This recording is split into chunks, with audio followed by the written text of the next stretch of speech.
So what we'll do now then is I'll work through the questions that we received via email, and then we'll go through the ones on the chat box, and then we'll open the floor to any further questions that anybody wants to speak up over the microphone for. So I'll just open the emails. So the first question we have is, a person in the association has got conflicting information on the best time to take Modipar. And they've heard that you can either take it with meals or otherwise it's best to take it 30 minutes before or after a meal. And the question is, which is ideally correct? So Modipar essentially is the same as Sinemet. The carbidopa in Sinemet is a different drug in Modipar, but the same principle applies in terms of competition. In this country, they use a lot of Modipar in mainland Europe rather than Sinemet. We tend to use Modipar in its dispersible form as a rescue therapy. So if somebody is having, in the middle of the night is the good example, having a problem where on some nights they wake at 2 a.m. very stiff and they can't get back to sleep, that you would have a Modipar and a glass of water on the bedside table. You pop it in like a Disprin and drink it. It works faster than taking a tablet of Sinemet. And in that way, you're taking it at the point where you need it, irrelevant of when you've eaten. Somebody did mention to me during the week that there was a discrepancy between the SPC here and in other jurisdictions. And I haven't gotten anything back from the medicines information people, but there shouldn't be a particular reason why you would vary. We have situations where patients just for whatever reason are not able to take Sinemet or Modipar away from food. It just causes too much nausea. And if that's the case, you lose some of the dose, and the amount varies depending on the amount of protein, but it's not that you lose all of the dose. Okay, thank you. The next question was very similar in terms of Sinemet, but there was an additional point to it, is that when is the best time to take the last Sinemet before going to bed in the evening? So the short-acting Sinemet, which is your Sinemet Plus, Sinemet 62.5, generally speaking, they're to cover the daytime hours. It lasts, it can last several hours initially, and sometimes you're getting as little as 2 hours or less out of it later on, and you time it during the day. Generally speaking, if you need Sinemet at night, we would go with the controlled release Sinemet CR or half Sinemet CR. And you take that, half an hour to an hour before bed. That lasts longer. So the idea is if you go to bed at 11 and you take that at 10:30, 11, it'll last longer till 2, 3, 4 in the morning than if you took a regular Sinemet. So generally speaking, we would cover the daytime active hours with short-acting Sinemet.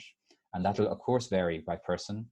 Depends on if they're working occupational pattern, if they've got hobbies, what they do. Some people play bridge into the middle of the night. Some people go to bed anyway at 9 because that's what they do. So you time that based on the patient's schedule.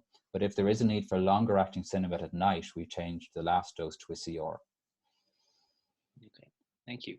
The next question is, do the traditional medications for motor symptoms, when they're taken with medications for non-motor symptoms, such as midodrine for low BP, does it affect the efficacy of either if they're taken together?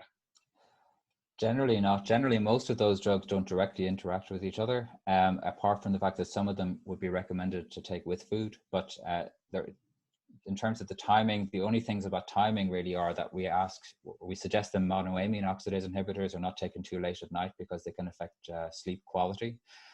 And then that in general, otherwise, 24-hour active drugs are taken around the same time every day.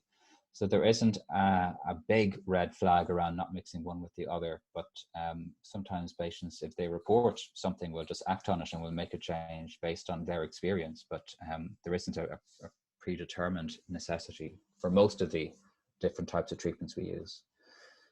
Okay. Next question is, how do I manage taking several meds across a day and spacing it around meals? Yeah, so there's a rule of thumb that if you're needing Sinemet 5 times a day or more, that you're probably looking at whether you need to take a different approach, either by adding a second drug like a 24-hour active drug like an agonist or an MAOI, or switching to one of the newer therapies. Once you're up to more than 5 times in the day, it becomes difficult to stay away from food, and that's just because there's only so many hours in the day. So I guess the short answer is, if you're on 3 or 4 a day, we try and time them so that it fits with your usual schedule. So people, for example, if they're working or if they have a particular commitment in the morning and they know when they're going to have breakfast, we'll just time the Sinemet around that. And then I suppose there are patients, very often I'll have patients who say, well, because I'm out and about all day, I'll either not be able to take my middle of the day dose or take it at the wrong time. from their perspective. And it's just a case of trying to work out a strategy that works for a particular patient. But the idea is that once you're above a certain number of points in the day, number one, it becomes a little impractical.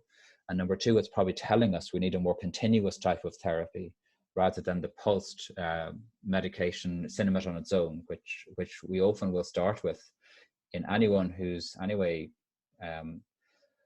symptomatic and over maybe 60 or 65. It used to be the case you would be really trying to avoid Sinemet in younger age ranges, but in fact we don't do that so much now, because once the dose is judicious, then it doesn't seem to particularly predispose to later complications.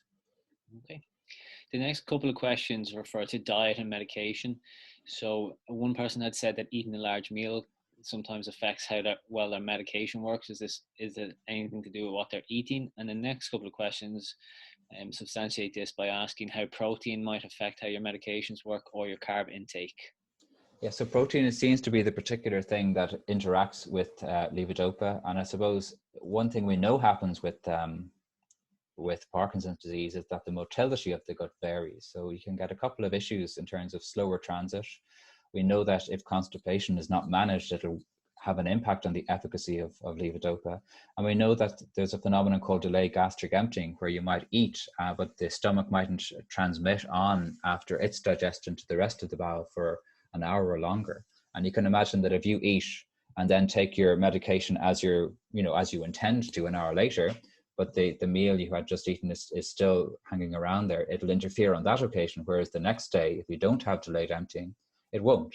And so there will always be an element of the amount you may have interference with on a given dose may be different from day to day, unless you were genuinely making a huge effort to take Sinemet 2 hours or more away from a meal, which is not practical. So I wouldn't be particularly advocating that people markedly adjust their diet, or for example try to go for a no protein diet. I mean, an important element is that nutrition is maintained and a healthy balanced diet is maintained, and there's good fiber in the diet with good hydration. But in theory, if you have a very, very heavy protein diet and you're eating at multiple points in the day, that's more likely to impact the Sinemet than a different type of diet. Okay. The next question is, I feel nausea about a half an hour after I take my Sinemet. Why is this happening and what should I do about it? So Sinemet, one of the side effects of dopaminergic treatments is nausea, because of how they can affect receptors outside of where we're interested in the brain. So if one approach that can help some patients, if you're eating it on an empty stomach, is to take a biscuit or two with it at the time, a digestive biscuit or one of those types. And then there are other treatments in terms of antiemetics that we sometimes can use, although we're quite limited in the amount we can use, and certainly certain anti-sickness drugs we shouldn't be using at all. And I suppose if it's a case that regardless of doing some of those things, the nausea, it persists, which is rare but does occur, then we may be looking at trying a different type of therapy. But it's unusual that you're not able to one way or the other manage nausea with Sinemet, because it's an understandable effect, but it is unusual that it will persist to an unmanageable degree. Okay, thank you. Next question is, should I drink water with my meds? Yeah, the suggestion I think is a full glass of water, and a recommendation generally speaking, unless there's a reason not to, for example with heart failure, is to aim for 2 litres a day. So that's 4 pints or 4 of the 500 ml Ballygowan bottles or whatever, to visualize that amount of water in the day, or fluid, clear fluid, for a couple of reasons. Number one, it helps reduce constipation. Number two, it reduces the tendency to have lightheadedness on standing, which is a Parkinson's symptom. It's worse with most of the treatments we use. And it can be a problem if you're up in the middle of the night, you can feel faint or stumble and have a fall you might otherwise not have had. So we advise drinking plenty of water anyway, and usually the suggestion is just to have a full glass of water with the Sinemet. Okay. I've heard constipation can affect my medications from being absorbed. Is this true? I eat healthily and drink water, but I'm still constipated. Should I take a laxative? Yes, so the approach for bowel is generally speaking, good hydration, as you've just mentioned, fiber in the diet. A lot of patients, even with doing those things, will still have constipation. And that's because the constipation we're talking about here is not common or garden difficulty with the bowel that anyone can have depending on their diet. It's a specific issue that results from the neurological effect of Parkinson's on the bowel wall and the nerve supply to it. And so most patients will need good hydration, fiber in the diet, and then a mild regular laxative and 2-Senecot at night or something mild over the counter. Most patients do also need that. And then if there's also, if there's on top of that, a delay for more than 2 days, you might take something stronger for a day or two, like Movicol is the common one we use. And I suppose from the point of view of absorption, there is evidence certainly that constipation untreated has an impact on absorption, potentially, but certainly on experience of symptoms. And disentangling those two things can be difficult in terms of not feeling well motor-wise if the constipation isn't treated. So the pragmatic approach is just to make sure the constipation is controlled. Okay. The next question is, should I seek out medication early for the non-motor symptoms? The non-motor symptoms, the most important thing is to identify them, which is our job in the clinic, and to make sure, because as I pointed out, a whole range of symptoms can relate to Parkinson's that you wouldn't necessarily associate with it. And of course, if you have a symptom that's nothing to do with the Parkinson's, it also needs to be sorted. The general rule of thumb for any of the non-motor symptoms, whether it's bladder symptoms or sleep disturbance, is once we've identified that's what it is, then it's really down to the patient to make a personal decision. Is this something that they are intruded upon with, or something that they want to monitor for now? The treatment is there. It's not that you must take a treatment to stop it getting worse, but the treatment is available if you feel it's intrusive enough. In the same way that if you have a headache, you can choose to take a paracetamol or not, depending on how bad that headache is, but the next day the headache will be gone regardless, for example. But it really is your personal experience and how intrusive it is. The bladder is a good one because oftentimes patients will have bladder disturbance and that'll limit their fluid intake. They will choose to not drink so much because the bladder they know bothers them, and that can then have a knock-on effect on constipation. So that would be a reason to treat the bladder, for example, so that it's not preventing you from drinking as much as maybe will be ideal. Okay, thank you. Next question is, are there any particular medications that are useful for apathy? So it depends on the cause of the apathy. So mood disturbance and anxiety are very common in general, as you know, and particularly this year with COVID. There's a higher incidence of those things with Parkinson's disease and with similar conditions, in fact. So, and then we know that low energy, feeling fatigued can be an off phenomenon. So disentangling whether someone who's feeling apathetic or tired is due to undertreatment, due to sleep disturbance, due to the medications, due to the Parkinson's, due to mood, can be difficult. A useful symptom is a symptom called anhedonia. That's a symptom whereby somebody loses interest in hobbies or things they would normally be excited for or interested in. So for example, somebody couldn't be bothered to meet their friends, whereas normally they very much look forward to that on a Friday. That symptom seems to be quite helpful in picking out that mood may be the issue, and you treat that with either a non-medication or a medication approach, depending on what's appropriate. If it's under treatment, you treat that. If it's sleep disturbance, you try and improve the sleep. So we tend to go after optimizing those other factors rather than trying to add something in purely for the apathy. It's usually more a case of going after what we think the reason is for the apathy. Okay, thank you. Next question is, what is your viewpoint on DBS and its ability to reduce the need for medication? And do you see it as a temporary fix until there is a breakthrough with novel meds?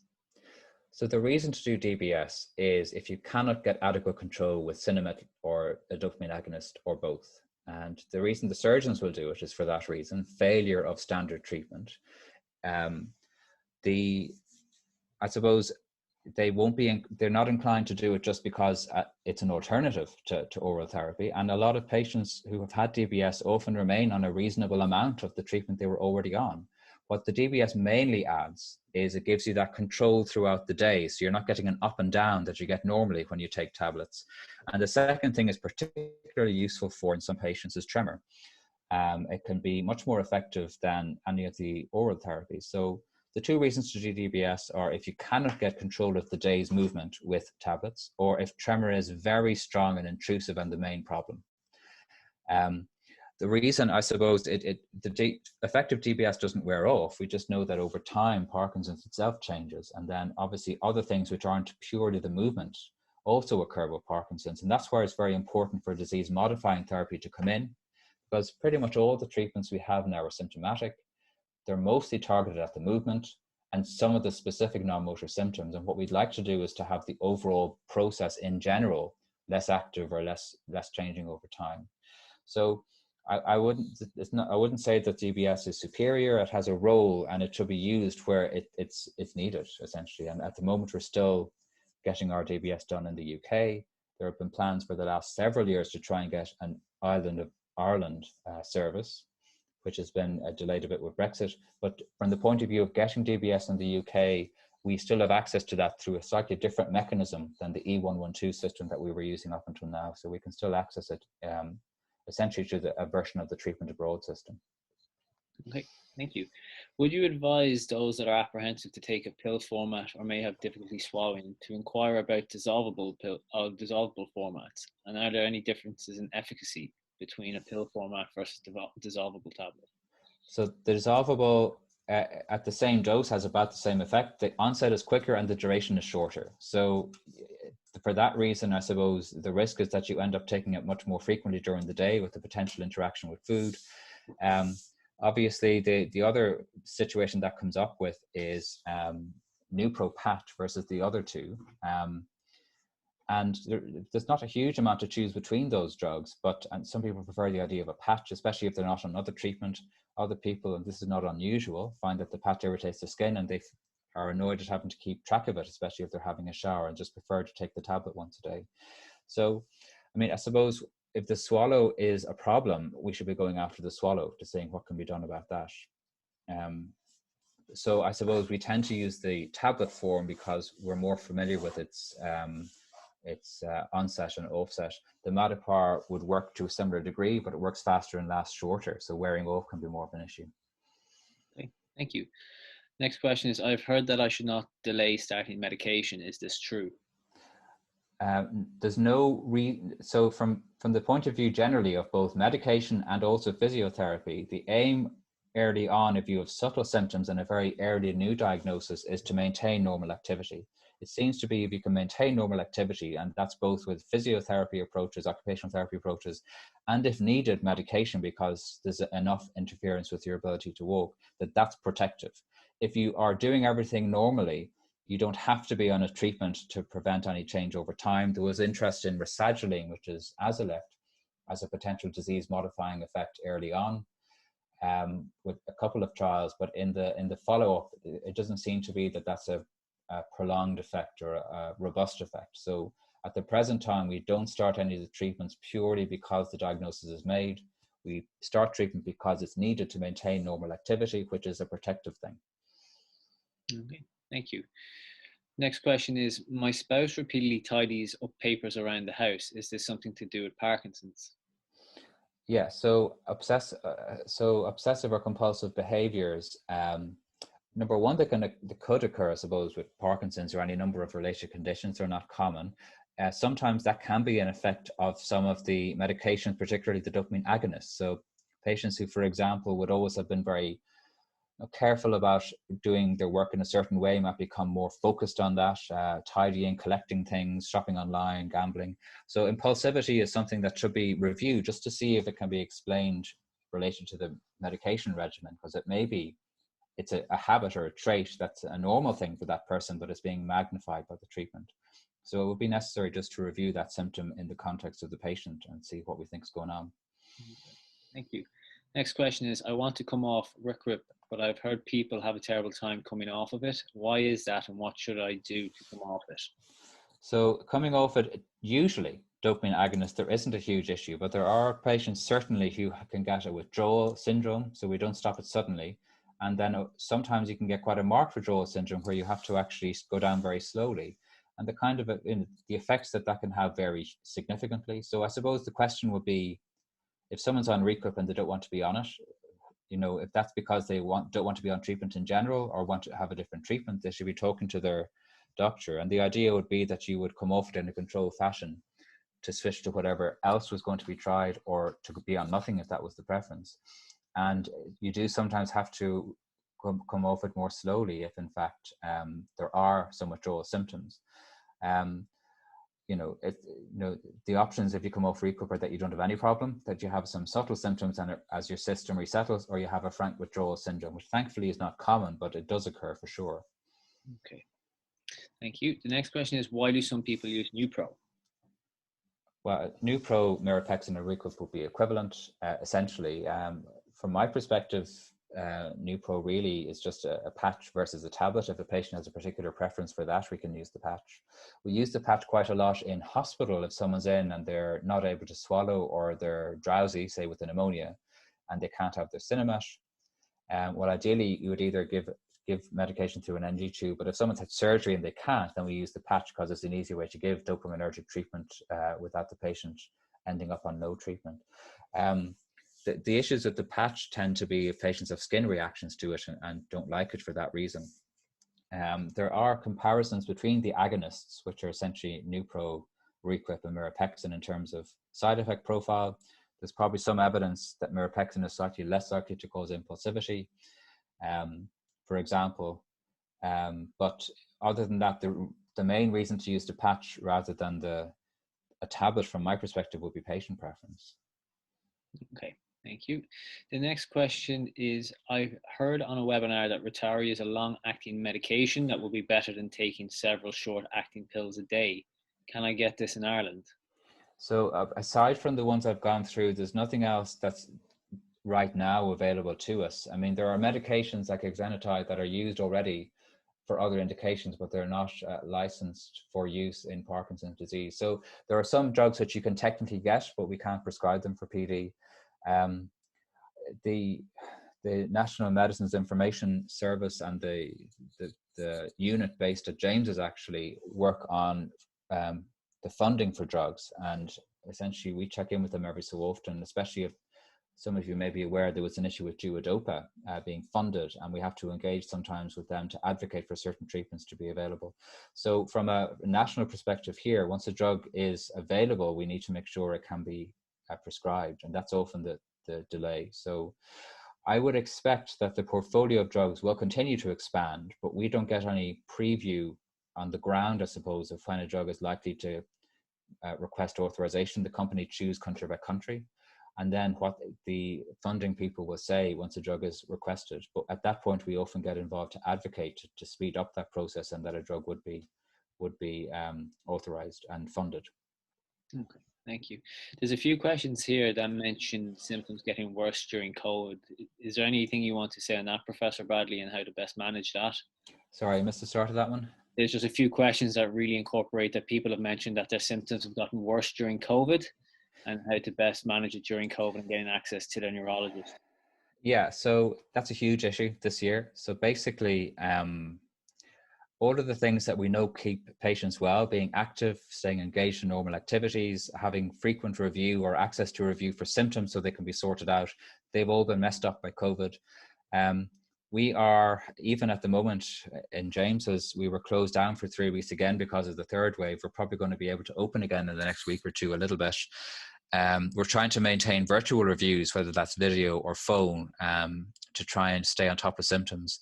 And getting community physiotherapy, for example, is a huge issue. Our therapists in James's are doing some virtual reviews, again with patients, but it's not ideal. So at the moment, really, we're looking at risk mitigation. We're trying to minimize the deterioration that we know is happening because of COVID.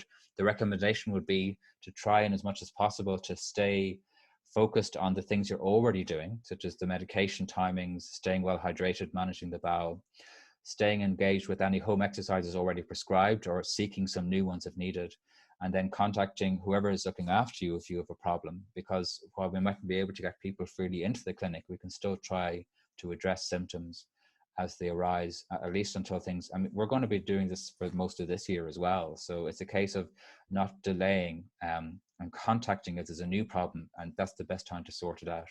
And we're seeing this across a range of conditions, patients with stroke symptoms not coming into hospital. So the advice would be keep doing what you're doing, contact if there's a concern, come in if there's a big emergency concern, don't be afraid of the hospital, but ideally contact if there's something we can work on before it gets more of a problem. Okay, thank you. Again, there's a few questions that really just encompass that certain people are nervous about starting medication. And I just wondered, is there anything you want to elaborate on that, Professor Bradley? So starting medication, I mean, as I said, we don't start medication just because. We start medication because it's a target, and that might be a patient saying, you know, in my work as X or Y, I'm finding I can't do this now, whereas I could 6 months ago. What can we do about this? And we decide that one way of fixing it and sorting it is to add a treatment in. So the first thing is, if you're adding a treatment, that's to be a reason, because obviously I have to have a reason. I've given a prescription, i.e. there's a rationale for it. Patient has to be happy to take a prescription, i.e. they see what the reason is and what it's going to deliver. And usually if you have the discussion in that way and you agree what the target is and you agree what the treatment is, and then see how it works for a patient, and then you circle back. If there are side effects it's not working, you think again. So we're never going to continue a treatment that's frankly not doing what we need it to do, or that's causing side effects that are persisting or that are unacceptable, because that doesn't make sense. So what I would say in terms of starting treatment is, if there's a good enough rationale to start treatment and it's delivering, then usually we're able to agree that it makes sense to start and to continue. Okay. Brilliant. The next question is, do any of the traditional medications for motor symptoms negate any of the non-motor symptoms? Yeah, so for example, agonists can sometimes give a bit of a, they can cause fatigue, but they can also give a little bit of a boost to against apathy, for example. They can give a bit of a stimulant effect that way. So I suppose the short answer is yes, and in a roundabout way as well, because if your movement is good and you're able to exercise, your bowel health will be better.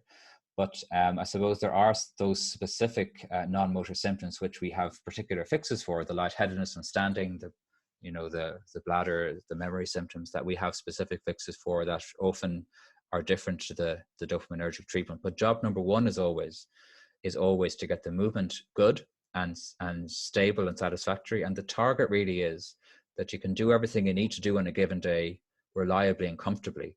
We're not generally targeting no symptoms whatsoever, because if you do that, you very often end up over-treating and causing problems. The target is that you can do everything you need to do comfortably and reliably. And then on top of that, if there's an additional symptom, we go after that. Okay, thank you. The next question is, what are the common side effects of amantadine, and how soon after starting that medication will the side effect become evident? So generally speaking, side effects come in first in the first few days or week, or sometimes the first dose. As the things that can occur with amantadine will be an impairment of concentration or alertness. And so if you've already got some memory symptoms, they could be exaggerated. It can affect mood. So if you're prone to low mood, it could cause your mood to dip down or make you more anxious. And they would be the two ones that we will be cautious about starting it or watching out for particularly. And the mood bit can come in a bit later. So it can be the case that you're on it for a while and then there's a dip in mood, and we would discontinue it then, because it obviously is counterproductive. So side effects, I mean, the cognitive piece with the alertness and that will often occur quite early. Sometimes the mood effect, if it's going to happen, can be a bit delayed. And essentially, we just need to review those symptoms on an ongoing basis. Next question is, will getting DBS preclude you from other potential new therapies or medications? No, so so the DBS is a different type of therapy to any of the other ones. It's a direct interventional therapy. Apomorphine essentially is a different version of newpro and requip. So it's given either as a pen, as a rescue therapy, where you get a dose and a very quick response, in the same way we'd use Modipar dispersible, or apomorphine as an infusion to give a more continuous 24-hour cover, which the tablets do, but you can get much higher with the dose of apomorphine. And duodopa essentially is a different way of giving Sinemet. So both of those are still potentially usable, irrespective of DBS. Okay, thank you. We discussed the dissolvable versus ingested format, but is there any advantage of inhaled levodopa versus ingested? In theory, the inhaled version, I suppose, is not going to have any issue with, not going to have the same issues with GI motility. So there's a potential benefit there. But I suppose what's likely to be the case is that patients will differ in their experience on it. And some people who have a particular issue with fluctuation during the day, or who can't, for example, always separate diet or have significant GI disturbance, it's more likely we go for it with those patients. In theory, if the Sinemet tablet was being absorbed appropriately, there isn't otherwise a difference in how it should work at brain level. It would really be about how you get it into your system. Okay. Thank you. The next question is, what is seen as a high daily dose of combined levodopa tablets? So, I suppose once you're up, the starting dose of Sinemet is often Sinemet plus 3 or 4 times a day. So that's 300 to 400 milligrams. In some patients where we're trying to decide if there's a response or not, because some versions of Parkinson's don't particularly respond, we'll go to 1,000 milligrams in the day. So that's, for example, 2 Sinemet pluses 5 times a day. So once you, I mean, that would be, you know, a moderate to high dose, 1,000 milligrams. You can certainly go higher than that, but you'll often find there are tolerability reasons. So somewhere in that range between 300 and 1,000 milligrams a day would be a kind of the regular dose range for levodopa. You can certainly go higher than that, but it would be often limited much higher than that. Depending on the patient, that might not be the case. Okay. Do you have any advice for someone who is plagued with dyskinesias lasting up to 2 hours at a time, and they are particularly sensitive to Sinemet and can only manage half the lowest dose every 2 hours?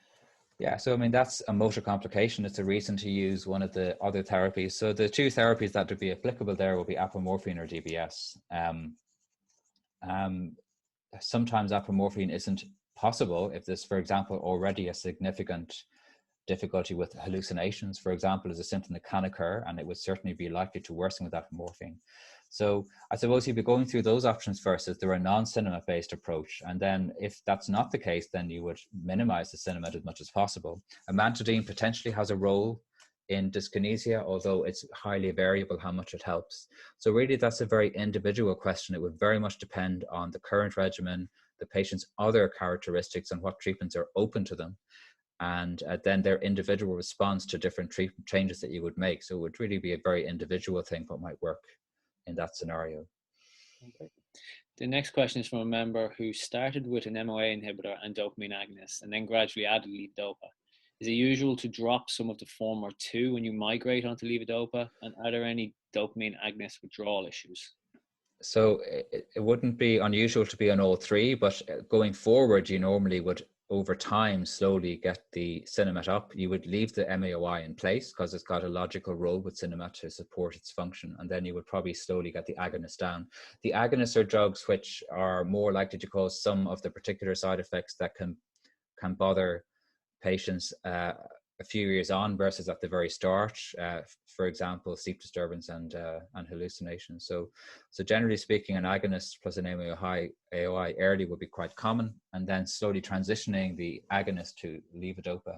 And the reason otherwise to do that is that if you're on fewer different types of medications, your chance of getting side effects generally runs a bit lower. Okay, thank you. The next question is there any cause or any treatment for excessive night sweats with the shakes and Parkinson's?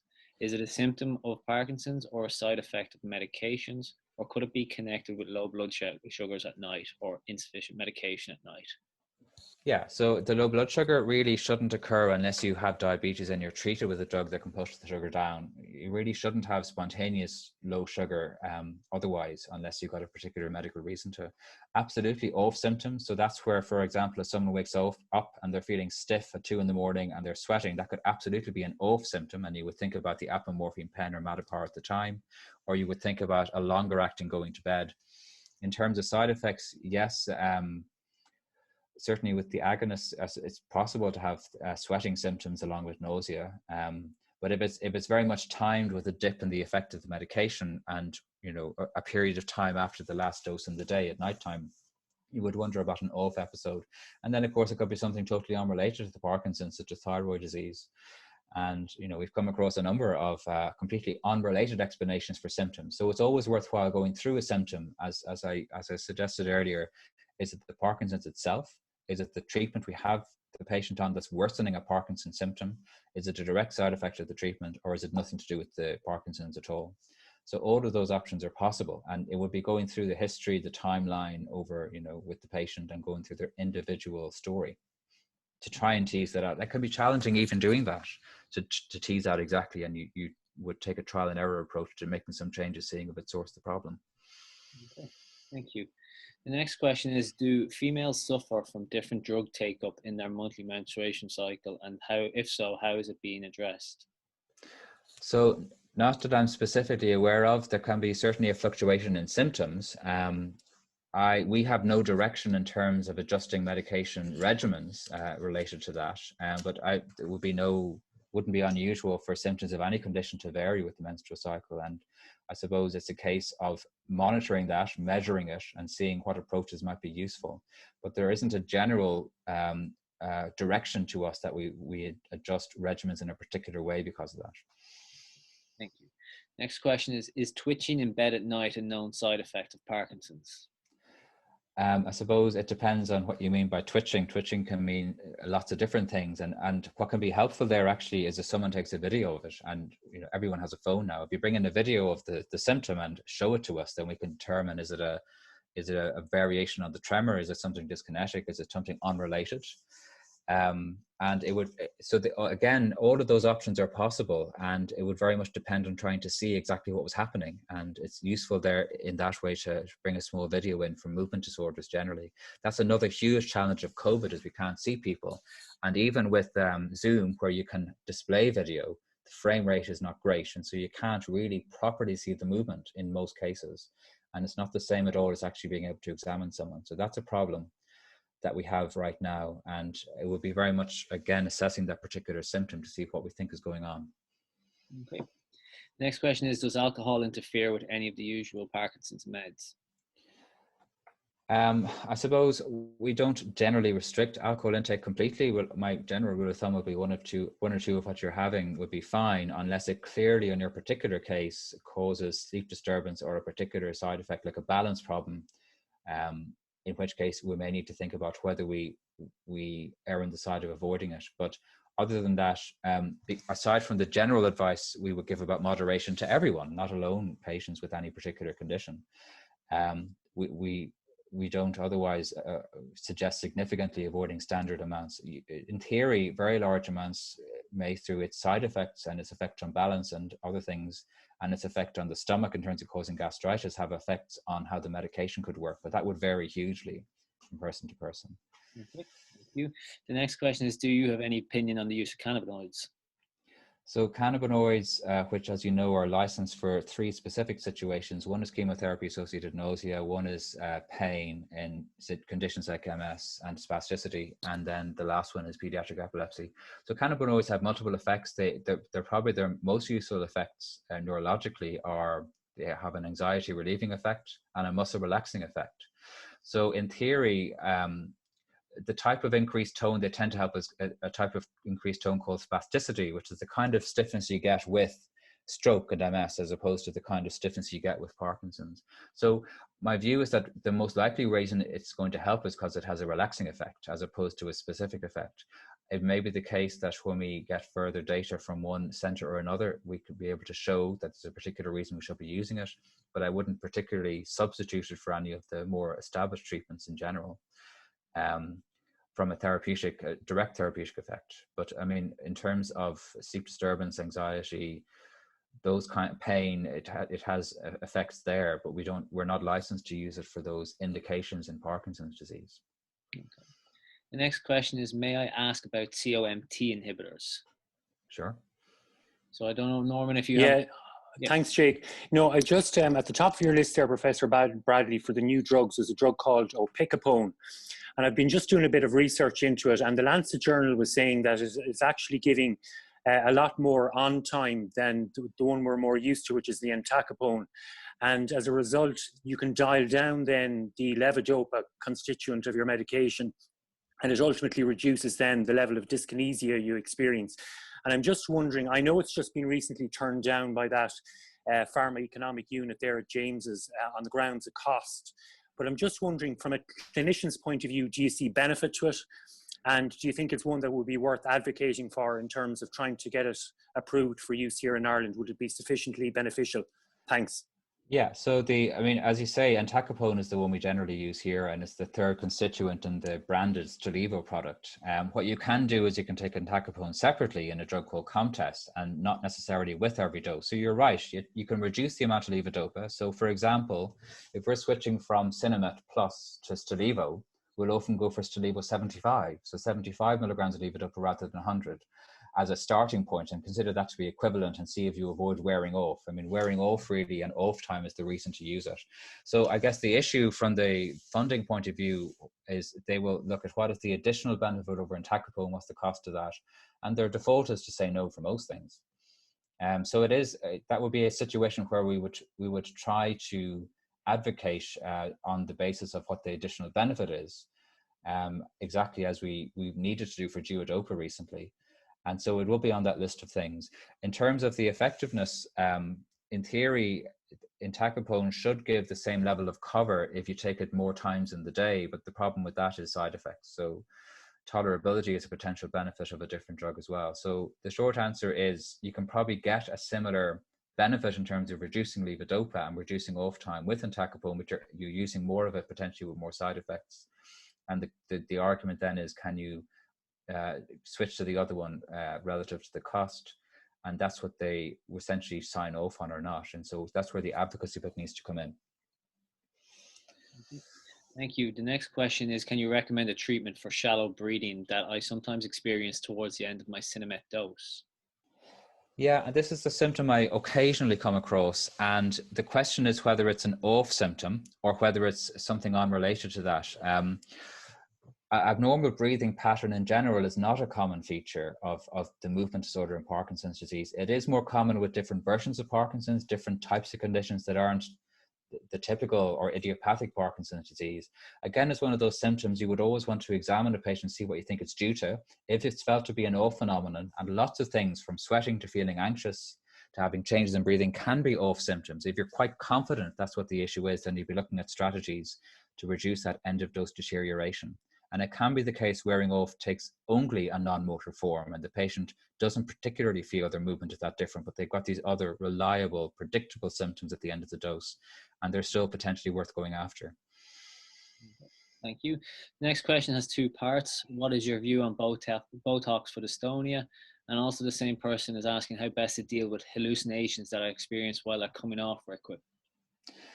So Botox for dystonia. So dystonia, again, is not a common problem in typical Parkinson's. It's seen more in atypical Parkinson's disease in two particular scenarios. One is where you have a thing called canticormia, where there's a curvature to the left or right of the spine, which goes away when lying down. It's a particular symptom which is not common, and Botox can be used there to treat that. Second is in some types of head positions that can occur with some versions of Parkinson's disease. Sometimes they're due to muscle weakness, but sometimes they're due to dystonic movements and overactivity, and they can be treated with Botox.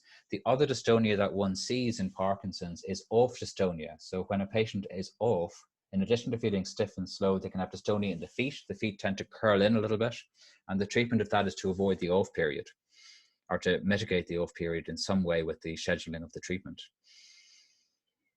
Brilliant. And then the second portion, sorry, about the hallucinations with Requip. Yeah, so I mean, if there's a symptom you feel is a withdrawal symptom, essentially it's a case of managing the withdrawal phase. And that sometimes comes down to very slow withdrawal. We wouldn't actively treat the symptoms. We go back up in the dose and come off more slowly. If it's felt to be a purely withdrawal symptom, the approach would not be to directly treat hallucinations with an antipsychotic or something like that. It would be to mitigate the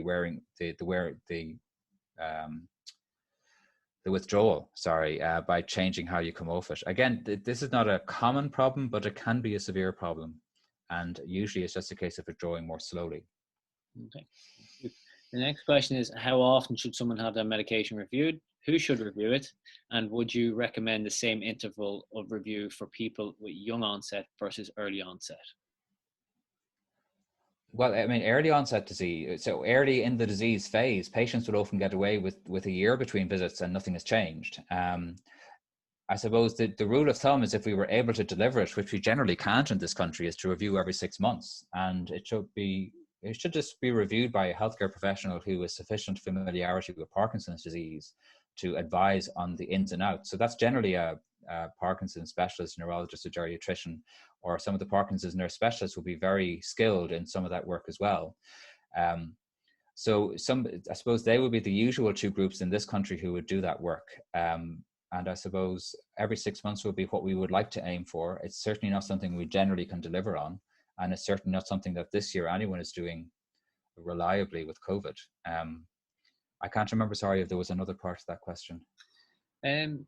No, I think you managed to get it all. I'm just going back through it. So it's how often, who should review it, and the same interval of review in young onset versus early onset. Yeah. So in terms of incidence of review, I mean, that really depends on the patient. So you would have ideally a set 6 monthly review, but the advice would be to contact if you have symptoms in between to deal with them at the time.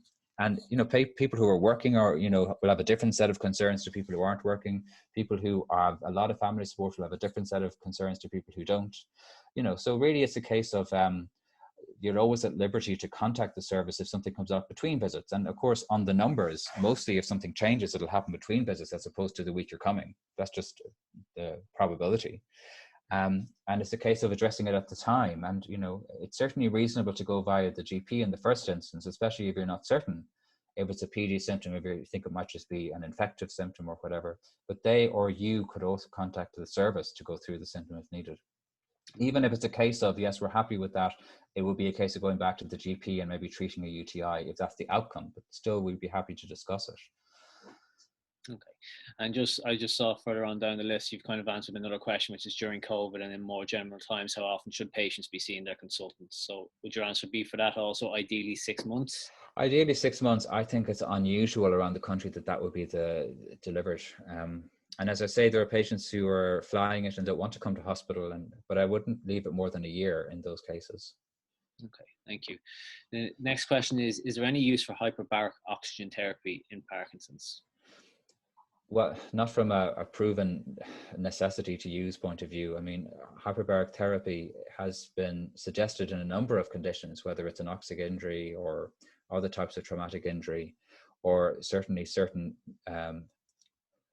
neurological conditions, but we don't have any guidance that we should be routinely suggesting it or proposing it in Parkinson's disease. And that is something that if it were felt helpful, there wouldn't be a delay in that being published or recommended by, for example, the MDS.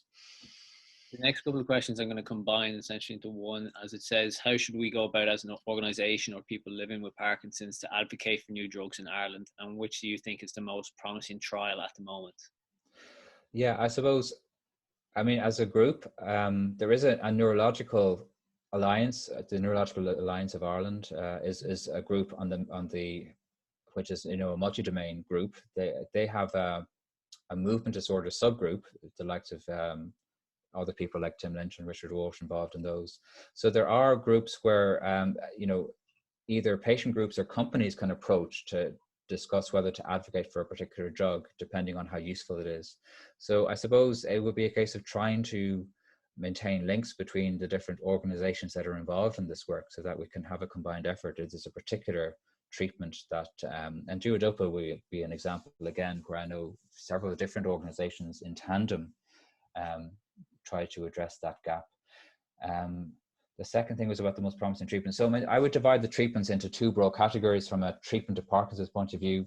I would divide it into treatments that improve the ability of symptomatic treatments to work. So different versions of levodopa, different versions of agonists, different treatments to reduce off time, like the A2A antagonists. So they have a role in optimizing how a patient is symptomatically. And they're important because today they will make a patient feel better. But probably the more longer term exciting group are the disease modifying treatments that might have an effect on how the condition changes over time.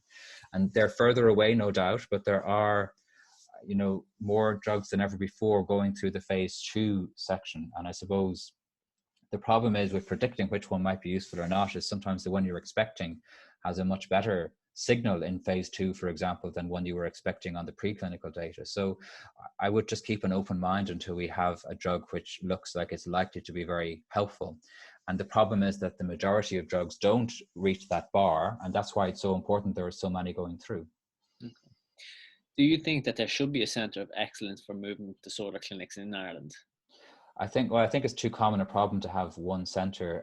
So for example, you can have a center for different elements of the condition. And a good example of that is the Mater have a service for DBS now, as part of trying to set up a service that will push forward the idea of an all island, probably based in Belfast, DBS service on the island, and try to support patients who have battery issues and things like that. So for elements of the condition, I think it is the case that certain centres will have a collection of expertise that's helpful, but in general, the condition Parkinson's is too common to not have a reasonably robust centre in every major location. Okay, thank you. The next one is, how do you differentiate between an on dystonia and an off dystonia, and what is the different mechanism behind each? So off dystonia is just felt to be an off phenomenon in the same way that increased tremor or decreased movement is. And in terms of determining that versus a non-dystonia, it's a case of the state of the patient otherwise on examination. So are they otherwise on with dyskinesia? Are they otherwise off with paucity of movement on an exam? The rigidity is more. So you determine whether it's an on and off symptom by examining the patient at the time. Doing that remotely is incredibly difficult. And differentiating dyskinesia from tremor even can be very difficult without seeing a patient at the time that they are describing, this is what I'm talking about. And they examine them at the time, and then you can determine.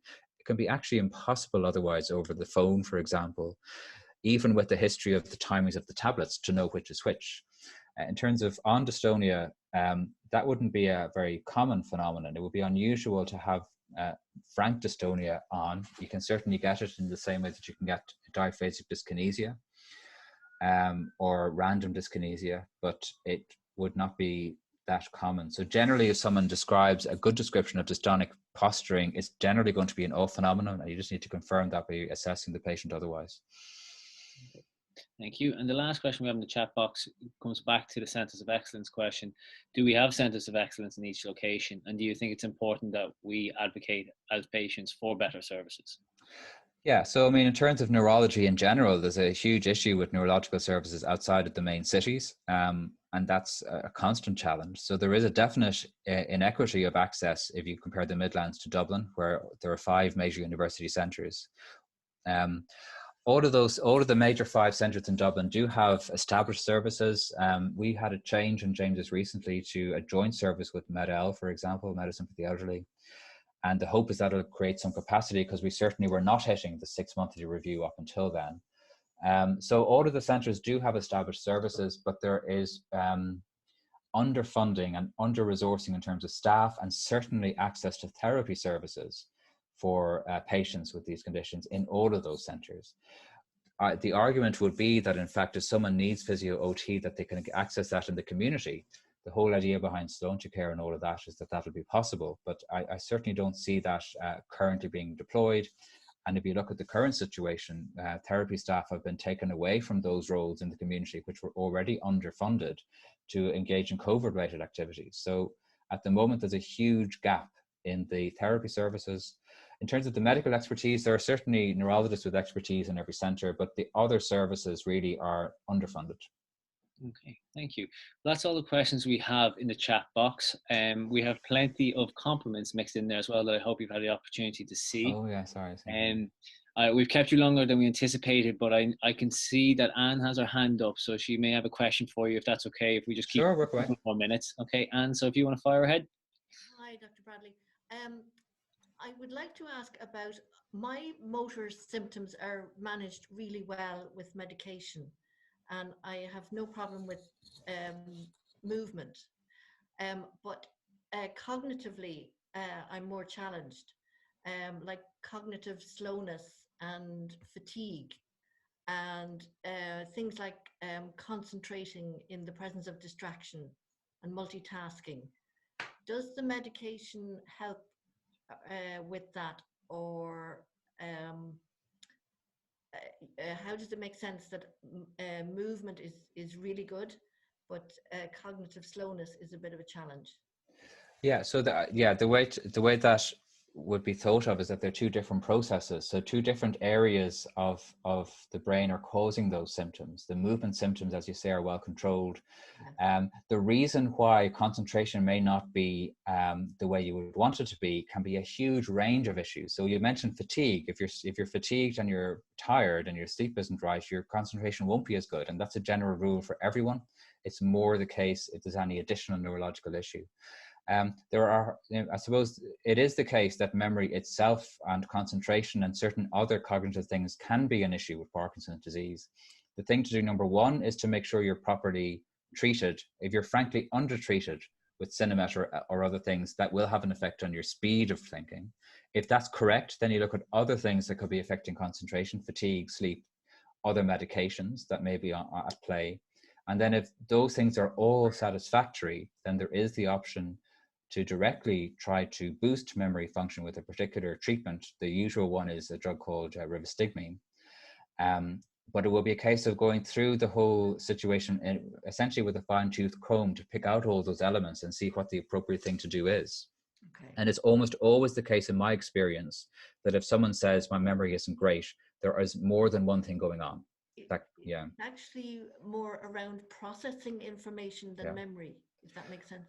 Yeah, so again, and we would measure that with one of several standard scales and try and pick out what exactly is happening and then go after what are the reasons for that. And that requires very much an individual assessment, I suppose. Okay, thank you. Okay.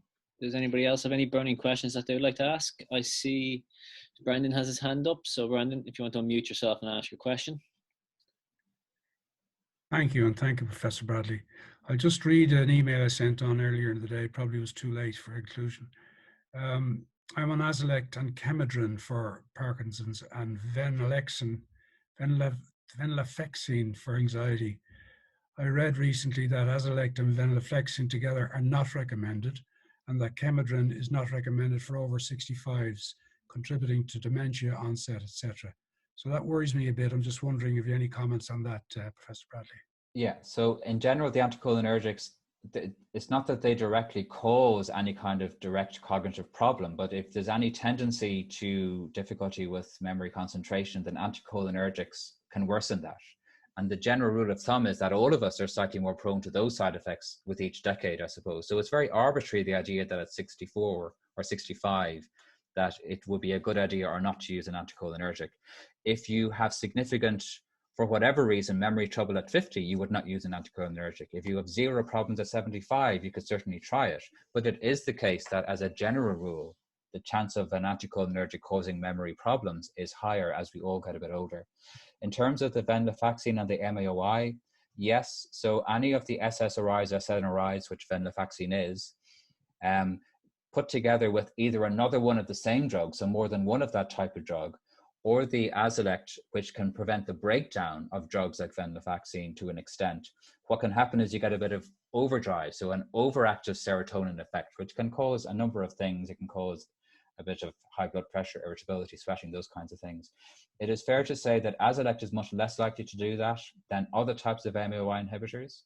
And generally speaking, the psychiatrist, for example, would say that they are satisfied with something like Azilect if there's a low to moderate dose of a single other agent, though they will of course individualize it, and you should be talking about that, for example, with the person who prescribed the venlafaxine. But generally speaking, my experience is their view will tend to be that if you're on a low to moderate dose, that is unlikely to be problematic. If you needed more than one of that type of drug for anxiousness, they would certainly say don't also be on the Azilect most likely. And what is the Chemedrine, Professor? Well, is that like Sinemet, is it? So that's an anticholinergic drug. So that's affecting the cholinergic system. And of course, we know that reductions in cholinergic transmission underline the memory symptoms in a number of conditions. So you're artificially creating a situation where you're depleting something that we know is important for cognition. Obviously, the aim of it is to reduce the tremor, but that's why you can get the memory stuff with it, basically. So it's a different type of drug to Sinemet. It's an anticholinergic drug like Akhenaton or one of those. Thanks a lot. Okay, does anybody else have any questions? I don't particularly see any hands up. I think Jerry's hand is across the screen. I don't know.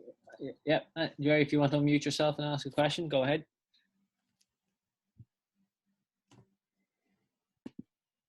You just have to unmute yourself first, Jerry.